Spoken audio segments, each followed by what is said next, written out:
Deputy collector शकलदीप बाबू ने जब अपने पुत्र नारायण को पढ़ते हुए देखा तो उनको ये हो गया अंदाज़ा कि भाई ठीक है, अब निश्चित रूप से पुत्र जो है सफलता को प्राप्त होगा और निश्चित रूप से इस परीक्षा में पास हो जाएगा।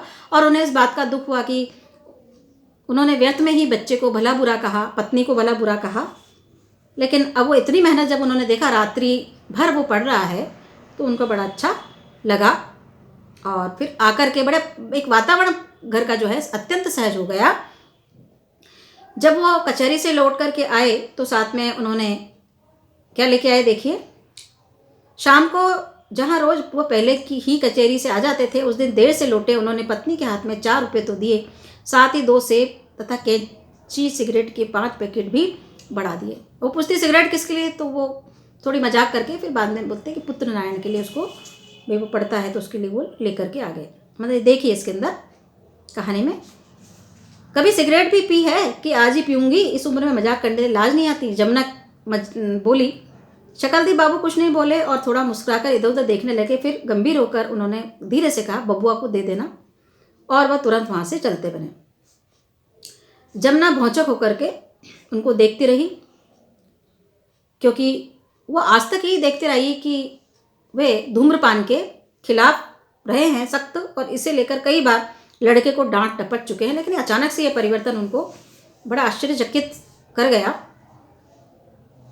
उनकी समझ में ना आया कि ये कहकर मुस्कुरा पड़े कि बुद्धि शायद सठिया गई है कि अरे ये खुद ही अपने बेटे के लिए सिगरेट लेकर आ रही है, कैसा मतलब इनका वो हो गया है। नारायण दिन भर पढ़ने लिखने के बाद टहलने गया हुआ था। शकलदीप बाबू जल्दी से कपड़े बदलकर हाथ में झाड़ू लेकर बाहर के कमरे में आ पहुंचे और धीरे धीरे कमरे को अच्छी तरह झाड़ा बुहारा। इसके बाद नारायण की मेज को साफ किया। मेज पोछ जोर जोर से झाड़ पटक कर सफाई के साथ उस पर बिछा दिए। मतलब सारा परिवर्तन उन्होंने देखा कि बच्चा पढ़ रहा है। अंत में नारायण की चारपाई पर पड़े बिछौनों को खोलकर उसमें एक एक चीज को झाड़ फटकार करके यत्नपूर्वक बिछाने लगे।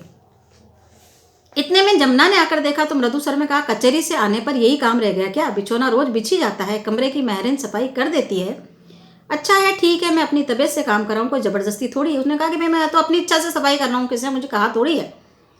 शकलदीप बाबू के मुख पर हल्के झेप का भाव अंकित हो गया और वो अपनी पत्नी की ओर न देखते हुए ऐसी आवाज में बोले जैसे उन्होंने अचानक ये कार्य आरंभ कर दिया था, और जब इतना ही कर लिया है तो बीच में छोड़ने से क्या लाभ, पूरा ही कर ले। मतलब वापस झाड़ने बुहारने लगे। कचहरी से आने के बाद रोज का उनका ये नियम था कि वह कुछ नाश्ता पानी करके चारपाई पर लेट जाते। उनको अक्सर नींद आ जाती है और वो लगभग 8 बजे तक सोते रहते थे। यदि नींद न भी आती तो भी वस्त्र चुपचाप पड़े रहते। नाश्ता तैयार है कहकर जमुना वहां से चली गई। शकलदीप बाबू के कमरे को चमचमाने लगे और बिछौना लगाने, कुर्सियों को तरतीब से सजाने के पश्चात आंगन में आकर खड़े हो गए और बेमतलब ठन कर हंसते हुए बोले, अपना काम सदा अपने हाथ से करना चाहिए, नौकरों का क्या ठिकाना। मतलब अचानक से उनमें परिवर्तन हो गया, उनकी मनस्थिति एकदम से परिवर्तित हो गई। जो दृष्टिकोण उनका पुत्र के प्रति था, पत्नी के प्रति था, उसमें अचानक बदलाव आ गया।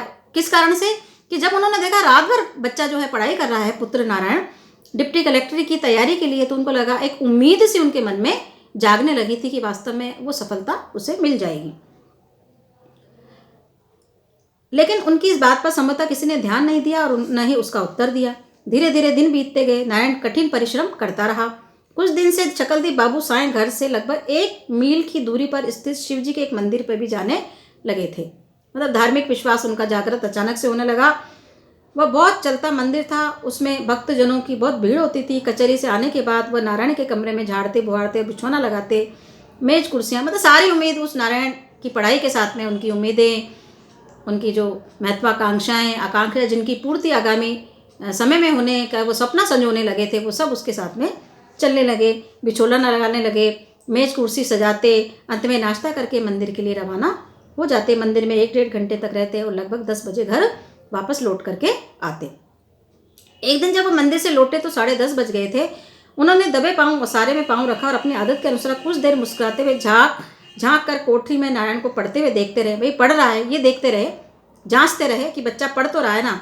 फिर भीतर जाकर अपने कमरे में छड़ी रखकर नल पर हाथ पैर धोकर भोजन के लिए चौके में जाकर के बैठ गए। पत्नी ने खाना परोस दिया। शकल बाबू ने मुंह में कोट चुभलाते हुए कहा, बबुआ को मेवे दे दिए थे क्या? मतलब उसकी बड़ी मतलब उसकी देखभाल होने लगी, पुश होने लगी, और कि भाई पढ़ाई में कोई बाधा नहीं पहुंचनी चाहिए, उसकी तैयारी में कोई बाधा नहीं पहुंचनी चाहिए, इसकी बात का पूरा ध्यान रखा जाने लगा। आज वह सायंकाल जब कचहरी से लौटे तो मेवे लेते आए थे। उन्होंने मेवे को पत्नी के हवाले करते हुए कहा था कि इसे सिर्फ नारायण को देना और किसी को नहीं। जमुना को झपकी आ रही थी, लेकिन उन्होंने पति की बात सुन ली। चौंक कर बोली, कहाँ, मेवा ट्रंक में रख दिया था, सोचा बउआ घूम कर आएंगे तो चुपके से दे दूंगी, पर दबे पांव दानव दूत बने हुए हैं, कोना कोना अंतरा संतरा सभी जगह पहुंच जाते हैं। टुनटुन ने कहीं से देख लिया और उसने सारा का सारा खा डाला। मतलब छोटा बच्चा जो था उसने खा डाला। टुनटुन शकलदीप बाबू का सबसे छोटा 12 वर्ष का अत्यंत ही नटखट लड़का था। क्यों? शकल बाबू चिल्ला पड़े। उनका मुंह खुल गया था और जीभ पर रोटी का एक टुकड़ा दृष्टिगोचर हो रहा था। जमुना कुछ न बोली। अब शकलदीप बाबू ने गुस्से में पत्नी को मुंह चुराते हुए कहा,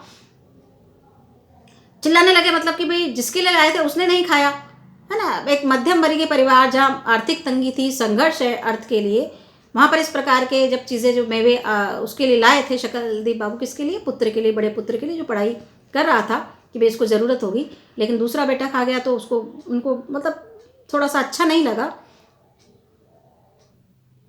अच्छा तो खाओ, तुम और तुम्हारे लड़के खूब खाओ, ऐसे खाने पर लानत। वो गुस्से से थरथर कांपते हुए चिल्ला पड़े और चौके से उठकर मतलब जो अभी सहजता बनी हुई थी वो अचानक से परिवर्तित हो गई मेवे के कारण।